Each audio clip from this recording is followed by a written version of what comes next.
اگلی آیت میں مومنین مخلصین کا یہ شعار بتایا جو یہ کہتے ہیں کہ اے ہمارے رب، بے شک ہم ایمان لائے، سو ہمارے گناہوں کو بخش دے اور دوزخ کے عذاب سے بچا۔ یہ لوگ صبر کرنے والے، سچ بولنے والے، اللہ کی اطاعت کرنے والے، اللہ کی راہ میں خرچ کرنے والے، اور رات کے پچھلے پہر اٹھ کر اللہ سے بخشش کی دعائیں مانگنے والے ہیں۔ اور یہ بھی ارشاد فرمایا کہ اللہ کے نزدیک پسندیدہ دین صرف اسلام ہی ہے۔ اس کے بعد اہل کتاب کی بدعمالیوں کا ذکر کرنے کے بعد فرمایا کہ دین سے ان کے انحراف و اعراض کا سبب ان کی یہ خوش فہمی ہے، وہ یہ کہتے ہیں، انہوں نے یہ کہا کہ ہمیں جہنم کی آگ نہ چھوئے گی مگر گنتی کے چند دن۔ آگے بڑھتے ہیں، آیت نمبر 26 اور 27 میں اللہ تعالیٰ کی جلالت شان کو ان الفاظ میں بیان کیا گیا: اے نبی کہو، اے اللہ ملک کے مالک، تو جسے چاہتا ہے ملک دیتا ہے اور جس سے چاہتا ہے ملک چھین لیتا ہے، اور تو جسے چاہے عزت دیتا ہے اور جسے چاہے ذلت میں مبتلا کر دیتا ہے۔ سب بھلائی تیرے ہی دست قدرت میں ہے، بے شک تو ہر چیز پر قادر ہے۔ تو رات کو دن میں داخل کرتا ہے اور دن کو رات میں داخل کرتا ہے، تو زندہ کو مردہ سے نکالتا ہے اور مردوں کو زندوں سے،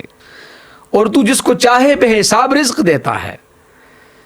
آئیے آگے بڑھتے ہیں، آیت نمبر 31 میں اللہ تعالیٰ کے رسول صلی اللہ علیہ وسلم کی عظمت شان کا ان الفاظ میں ذکر ہے، وہ سنتے ہیں۔ فرمایا: اے رسول کہہ دیجئے اگر تم اللہ سے محبت کے دعوے دار ہو، تو حضور نے فرمایا، اللہ کہتا ہے کہ محمد صلی اللہ علیہ وسلم، یعنی حضور نے فرمایا میری پیروی کرو، اللہ خود تمہیں اپنا محبوب بنا لے گا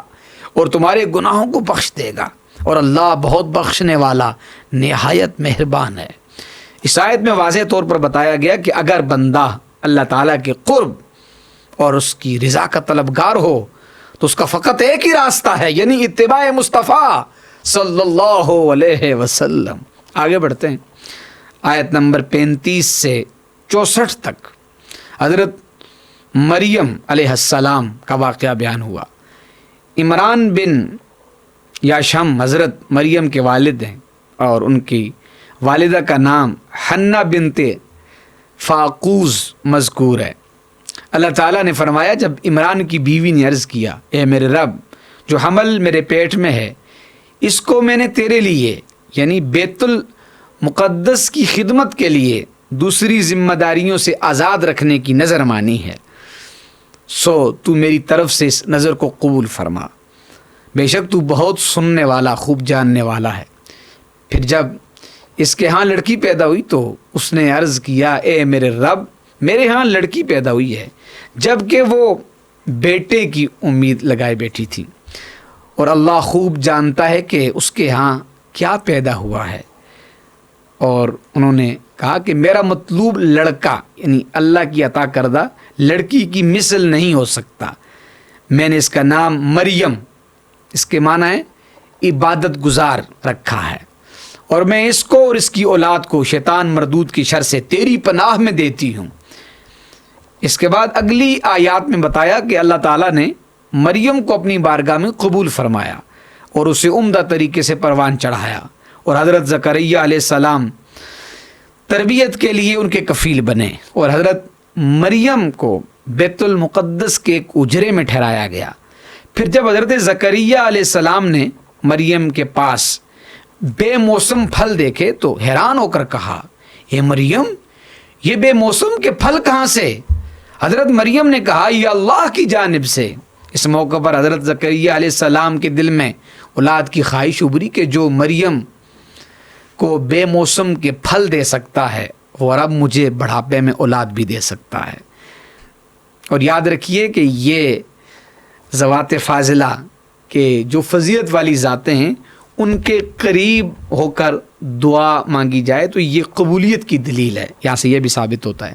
تب زکریہ علیہ السلام نے اپنے رب سے دعا کی اور کہا، اے میرے رب، مجھے اپنی طرف سے پاکیزہ اولاد عطا فرما، بے شک تو ہی دعا کا بہت سننے والا ہے۔ پھر جب زکریا علیہ السلام اجرے میں کھڑے نماز پڑھ رہے تھے، فرشتے نے انہیں بشارت دی، بے شک اللہ آپ کو یحییٰ کی بشارت دیتا ہے جو کلمۃ اللہ یعنی عیسیٰ علیہ السلام کی تصدیق کرنے والے ہوں گے، سردار اور عورتوں سے رغبت نہ رکھنے والے ہوں گے اور نبی ہوں گے۔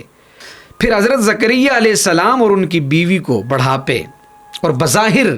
نا امیدی کی عمر میں بیٹے کی پیدائش کی نشانی بتاتے ہوئے یہ فرمایا،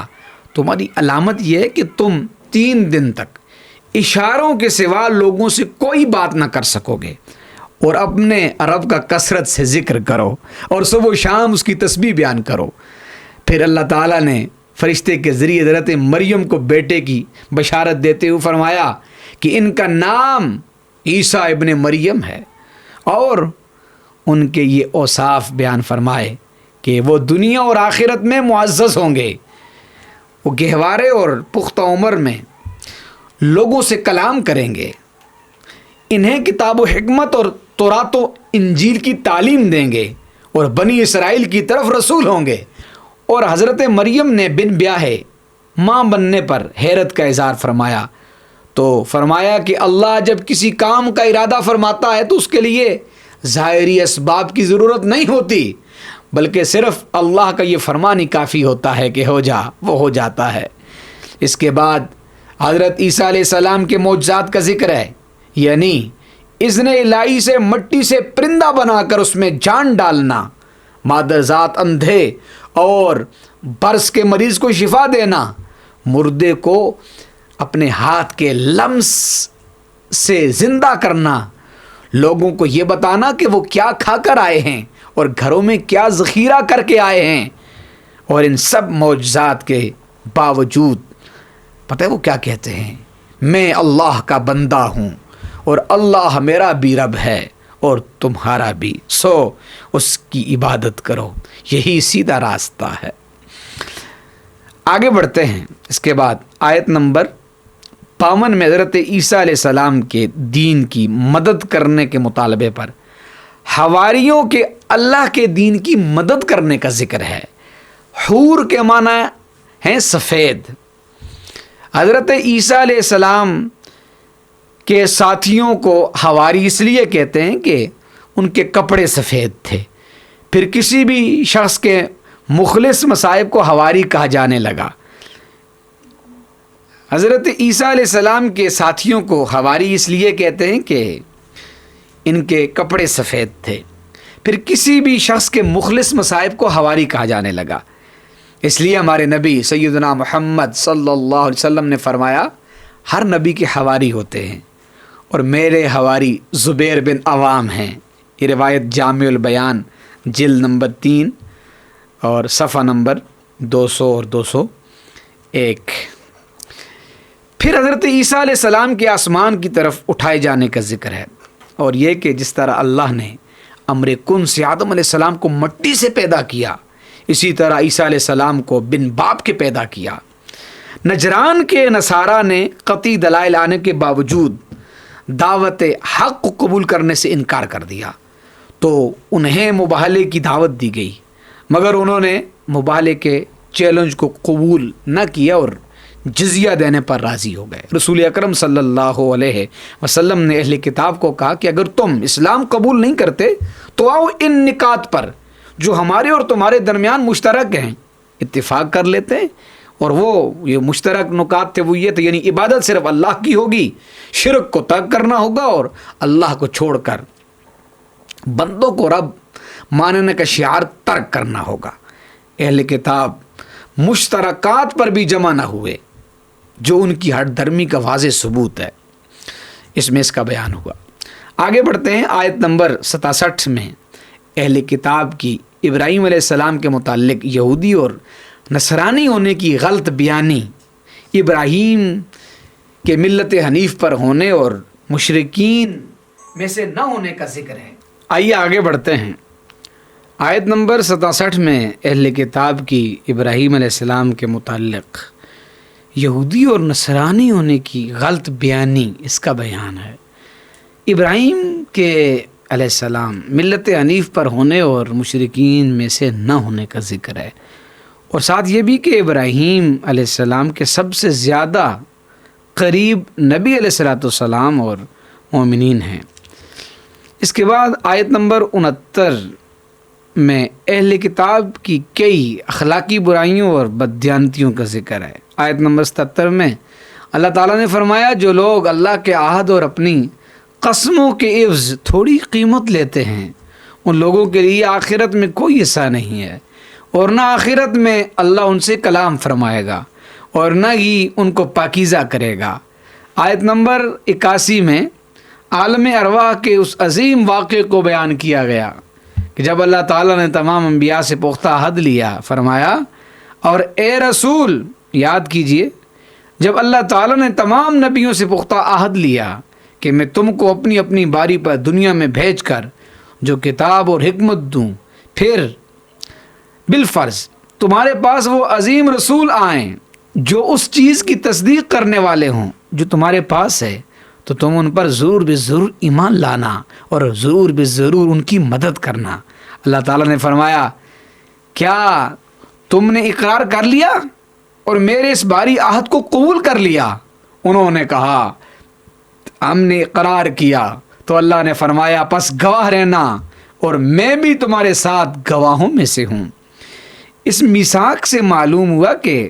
ختم المرسلین صلی اللہ علیہ وسلم پر ایمان اور آپ کی نصرت و حمایت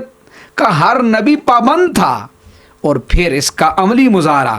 شب معراج کو اس وقت ہوا جب آدم علیہ السلام سے عیسیٰ علیہ السلام تک تمام انبیاء کرام آپ کی اقتداء میں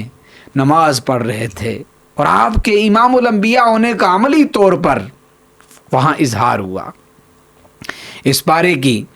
آخری آیات میں یہ بیان فرمایا کہ دین اسلام ایک تسلسل کا نام ہے جو حضرت آدم علیہ السلام سے ختم المرسلین صلی اللہ علیہ وسلم تک چلا آ رہا ہے،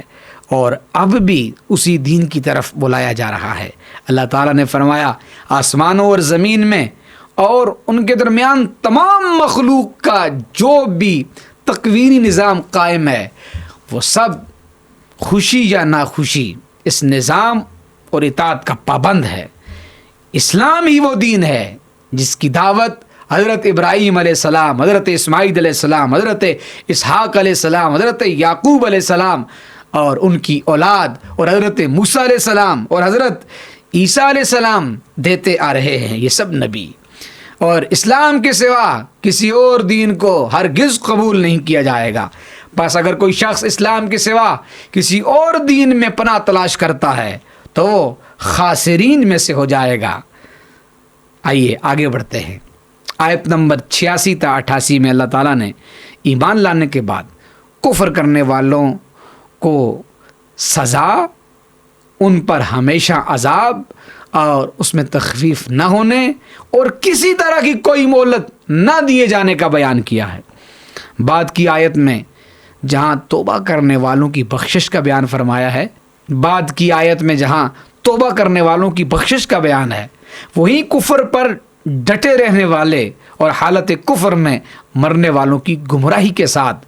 ان کے ہمیشہ ہمیشہ توبہ قبول نہ کیے جانے کا بیان ہے کہ اگر وہ پہاڑ برابر بھی سونا فدیے میں دے دیں تو قبول نہ کیا جائے گا۔